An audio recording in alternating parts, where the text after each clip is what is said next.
வணக்கம். இந்த மகாலய பக்ஷ சமயத்தில் நம்ம எந்த செயல் செய்தாலும் அதோட புண்ணியம் பல மடங்கு பெருகும். உதாரணமாக கோ தானம் அல்லது பசுக்களுக்கு உணவளித்தல், மற்ற மிருகங்களுக்கு உணவளித்தல், அல்லது ஏழைகளுக்கு பித்ருக்கள் நினைவாக அவர்களுக்கு அன்னதானம் செய்தல், இதெல்லாம் நல்ல புண்ணிய பலனை கொடுக்கும். இந்த சமயத்தில் எப்படி பசுவே சகல செல்வங்களுக்கும் மூலம் கோதானம் பண்ணுறது எவ்வளோ சிறந்தது அப்படிங்கிறத பற்றி தினமலரில் ஒரு கதை படித்தேன். அதை உங்களோட பகிர்ந்துக்க நினைக்கிறேன். பிருகு முனிவரோட குமாரர் செவன முனிவர்னு இருந்தாராம். அவர் வேத காலத்தில் இருந்த ரிஷி, ஆயுர்வேத மருத்துவத்தில் பெரிய நிபுணர். ஒரு சமயம் அவர் கங்கை தண்ணியில் அடியில் இருந்துட்டு தவம் பண்ணிட்டு இருந்தாராம் யோக நிலையில்.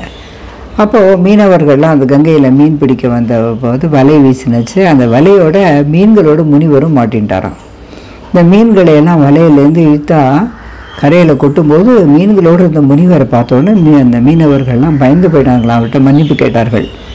அப்போ அவர்கள் சொன்னாங்கன்னா, உங்களோட தப்பு இல்லை, நான் தான் மீன்களாக தண்ணியில் யோக நிந்திரையில் இருந்தேன் அப்படின்னு சொன்னோடனே அவருடைய நிலையை பார்த்து வருந்தின மீனவர்கள் உடனே தங்களுடைய ராஜாவாகிய நகுஷன் கிட்ட போய் சொன்னாங்களாம். உடனே அவர் விரைந்து ரிஷியை வணங்கிட்டு உங்களுக்கு என்ன வேணும் அப்படின்னு கேட்டாராம். அப்போ அவர் என்ன சொன்னாரா, என்னையும் நீங்கள் மீன் போலேயே கருதலாம். மீனுக்கு எப்படி நீங்கள் விலை நிர்ணயிக்கிறீர்களோ அதே மாதிரி எனக்கும் ஒரு விலையை நிர்ணயித்து அந்த மீனவர்கள்ட்ட கொடுங்க, ஏன்னா அவர்களோட வலையில் தானே நான் மாட்டினேன் அப்படின்னு சொன்ன உடனே அந்த நகுஷன் என்ன பண்ணான்னா 1000 பொன் தாங்கோ அப்படின்னு உத்தரவிட்டானா. அப்போ செவன அது கேட்டு என்னோட மதிப்பு இவ்வளோதானா அப்படின்னு கேட்டாராம். அப்புறம் அந்த ராஜா இன்னும் என்னென்னமோ கொடுத்து கடைசியாக தன்னோட ராஜ்யத்தையே கொடுக்க முன் முனிவர் சம்மதிக்கலையாம்.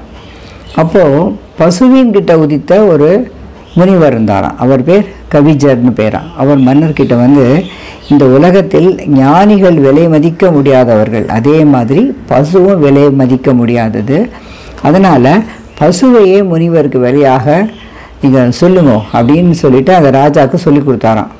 உடனே பசுவை தானமாக கொடுக்க அந்த ராஜா உத்தரவிட்டாராம். இது கேட்ட உடனே முனிவர் செவனர், ராஜாவே சரியான விலைக்கு என்ன நீ வாங்கிட்ட, பசுவுக்கு நிகரான தனம் உலகத்தில் வேறு எதுவுமே இல்லை, ஏன்னா அமுதமான பாலை தருகிறது, மங்களமானது, சகல செல்வங்களுக்கும் மூலம், அதோட ஒளியும் உடலும் அக்னி போல தூய்மை வாய்ந்தது, அதை கற்ற அந்த மாட்டு தொழுவம் கூட மிகவும் புனிதமானது அப்படின்னு சொல்லிட்டு சொன்னாராம்.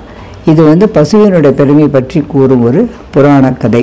மகாலயபட்ச காலம் மாத்திரம் இல்லாமல் எப்போவுமே நம்ம பசுக்களை பராமரிக்கணும், அவைகளுக்கு நல்ல புஷ்டியான உணவளிக்கணும், பால் கறக்காட்டாலும் அவைகளை வைத்து நாம் போஷிக்கணும்.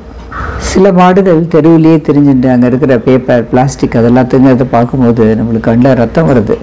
இந்த மாதிரி செய்பவர்களை பனிஷ்மெண்ட் கொடுத்தாலும் திருப்பி அவர்கள் அதே தான் செய்கிறார்கள். மகா பெரியவாளும் இந்த கோ சம்ரக்ஷணத்தை பற்றி நிறையா சொல்லியிருக்கா.